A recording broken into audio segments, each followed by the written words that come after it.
Hello.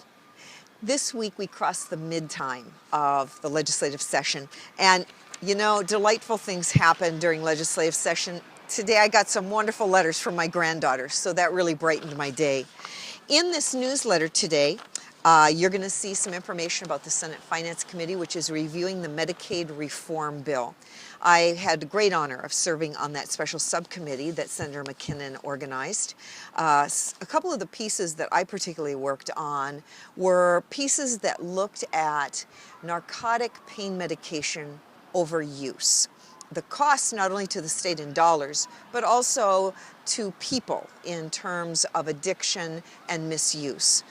The other big issue in the Medicaid reform is making sure that we are fully utilizing behavioral health.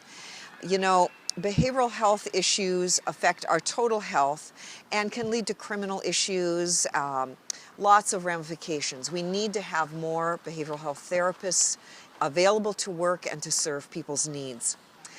House Finance this week is reviewing their version of the operating budget, so there'll be opportunity for public comment, so you might keep an eye out for that. You'll also see in the newsletter information about the income tax bill that we heard in Labor and Commerce. There was opportunity for public comment, but you can also see the administration's presentation of that. In the newsletter, you'll also see some graphs that show the amount of income that come from various industries. I thought you might be interested in reviewing that. Senate resources will be busy this week.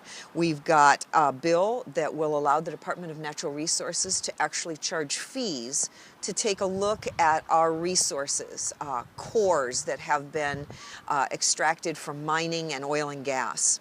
So folks that want to come in, companies that want to come in and look at this would be charged a fee, and it would be a way for the department to actually defray the costs. We're also going to hear some bills on hunting and fishing and shellfish hatcheries. Today, U.S. Senator Dan Sullivan addressed the legislature. That was a great time. Good to hear from the senator, particularly about national security. And one of the bills that I'm sponsoring, a caregiver bill, passed the Senate today. So I hope you enjoy this week's newsletter. Thanks for reading it, and we'll see you next week.